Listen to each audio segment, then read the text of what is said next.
Bonjour, bienvenue sur ma chaîne et merci de regarder mes vidéos. Alors aujourd'hui, petite réflexion sur ce qui s'est passé dans les Caraïbes avec cet ouragan Irma. Euh, Moi j'ai un peu les boules en fait, pour tout vous dire, parce que il y a un certain nombre de gens, des survivalistes et enfin, tout plein de monde qui nous explique effectivement qu'il faut être prévoyant, que il faut anticiper un certain nombre de choses. Vol West, ça fait plus de 10 ans qu'il fait des vidéos. On est un certain nombre à faire des vidéos depuis pas mal d'années. Et voilà ce qui se passe, quoi. Donc, euh, il y a plusieurs niveaux à cette catastrophe. Moi, je vais pas critiquer l'État français.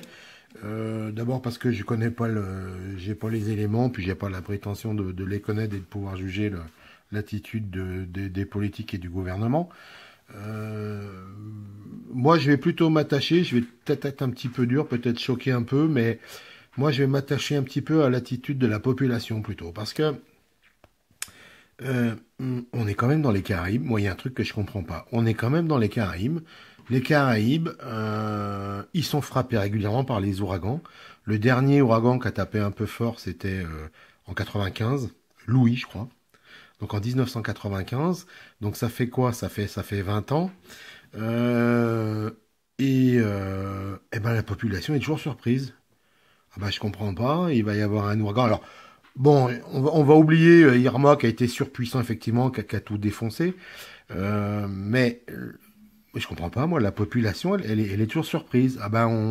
Ah oui, ben on n'a pas d'eau, ben on n'a pas à manger, ben ouais les gars, mais vous savez pas, il y a des alertes, il y a des périodes dans l'année où il y a des ouragans, il y a des alertes, l'État français, il se promène pas le nez en l'air, il fournit quand même aussi certaines alertes. Moi j'ai vu plein d'images, plein de reportages, on voit des gens, ils ont rien dans leur frigo, ils ont pas d'eau et ils ont rien prévu. On a vu une jeune femme qui a accouché d'un bébé 3 4 jours avant l'ouragan. Quand elle revient à l'hôpital et qu'on s'occupe d'elle, on lui dit mais vous avez pas fait des courses? Ben j'ai pas eu le temps. Mais t'as pas eu le temps de quoi? T'as pas eu le temps de quoi? Putain, t'as un nourrisson. Nourrisson au bout de 2 3 jours, c'est parce qu'il faut il est mort. Mais ça vous intéresse pas? Je comprends pas. Moi franchement, je comprends pas. Sur le continent, il y a des gens qui vivent en montagne, il y a de la neige 6 mois par an. Et ben ils attendent pas le jour où il y a de la neige pour appeler les secours pour dire amenez-moi de l'eau et amenez-moi à manger. Alors, moi, je trouve que, alors, évidemment, nous, en tant que survivalistes, on est préparé à ce genre de choses, ou tout du moins, on essaye de se préparer. Alors, je parle pas d'une survie après une bombe atomique, hein. Je parle de 4 5 jours, de 5 6 jours, allez, 6 jours avec un minimum, puisque on est quand même en 2017, on est enfin, en France, là-bas, c'est le territoire français. Donc, même si effectivement, pendant 3 4 jours, il y a un problème d'infrastructure, d'aéroport, on sait qu'au bout de 4 5 jours, le gouvernement français va arriver, c'est ce qui est en train de se passer, c'est ce qui s'est passé, avec des forces armées, et apparemment c'est nécessaire, mais surtout avec de l'eau, de la nourriture, du matériel, la Croix-Rouge, etc. Donc, en fait, en dehors de tout et en dehors de ce problème d'Irma, mais ça pourrait être en France avec une autre tempête ou quoi que ce soit, mais ayez au moins 5 à 6 jours pour survivre chez vous. Des bougies, une radio. J'ai fait une vidéo sur une radio que j'ai achetée sur AliExpress. Je sais plus combien ça m'a coûté. 2, 3 euros, 3,50 €, 4 euros. Un pack d'eau cristalline, c'est 1,30 €. 1,30 €. Six bouteilles d'1,5 litre, ça vous fait 6 jours d'autonomie pour une personne. Vous êtes 3 dans la famille, ça fait 3 packs. Vous êtes 4, ça fait 4 packs. Hein, ça fait 5,20 €, 5,40 €. Mais putain, mais ils sont. Enfin, moi, je sais pas si c'est le fait que effectivement, moi, je m'attache un petit peu à ce genre de problème, mais c'est quand même incroyable. Quand même incroyable, effectivement, la population n'est pas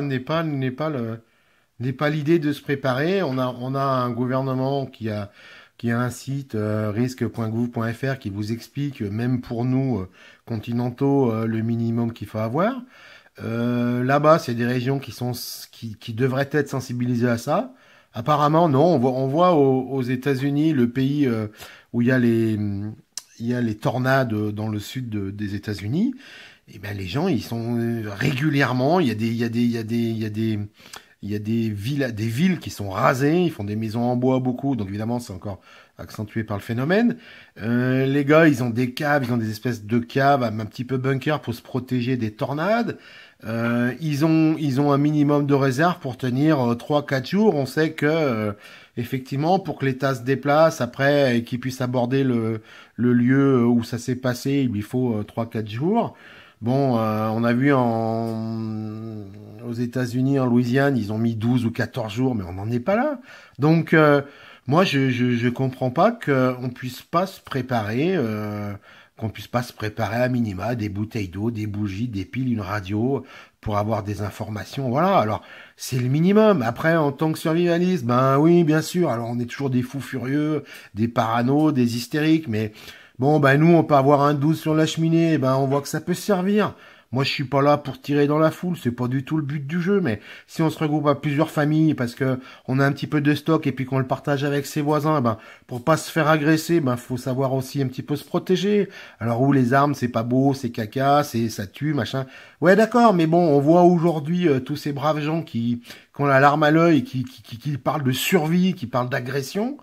Ben ouais, voilà. Donc le chaos en 4 jours avec une tornade. Bon, moi je sais plus quoi en penser parce que c'est vrai que quand on parle même aux gens, à certaines personnes qui nous entourent, ben c'est du déni, ça arrivera jamais, et puis voilà. Et puis si peut-être que dans l'île tout le monde avait été un petit peu plus préparé, ben il y aurait pas eu de pillage. Alors je parle pas des voyous de bas étage évidemment, des racailles, ça c'est pas le but, mais il y aurait peut-être pas eu il y aurait peut-être pas eu de braquage et autres. Parce que les gens ils avaient besoin d'eau, ils avaient soif, ils avaient faim, voilà. Donc ça passe aussi par là, la sécurité de la société, c'est aussi parce que les gens sont prêts, ils sont prêts éventuellement à s'entraider parce qu'ils ont quelque chose. Après voilà, donc moi je suis à la fois un peu en colère, voir tous ces gens qui pleurent. Là, on a vu une dame sur la vidéo de Citoyens Prévoyants qui est couchée, qui dit bougez votre cul, bougez votre cul. Carrément, on se fait un peu agresser. Ouais, moi je suis désolé pour cette dame, et je vais dire si elle avait été peut-être un petit peu plus préparée, ben elle aurait peut-être pas été dans la merde comme ça, quoi. Voilà, donc bon, moi je veux pas critiquer tous ces gens, c'est terrible ce qu'ils ont subi. Moi j'ai connu quelques inondations, etc. C'est vrai que c'est traumatisant. Je regrette un petit peu l'attitude. Alors est-ce qu'on peut dire à nos gouvernements, à nos gouvernants qu'il faut vraiment insister là-dessus sur la préparation des gens. Bah, on voit voilà ce qui peut se passer. C'est dramatique. Moi, ça me révolte en 2017 de voir ce genre de choses. Voilà, les amis, je constate sur certains sites qu'il y en a qui sont un petit peu de mon avis. C'est un peu désespérant. Voilà, on a beau expliquer ce qu'on fait, on passe toujours pour des idiots et des fous furieux. Et puis on s'aperçoit que, bah voilà.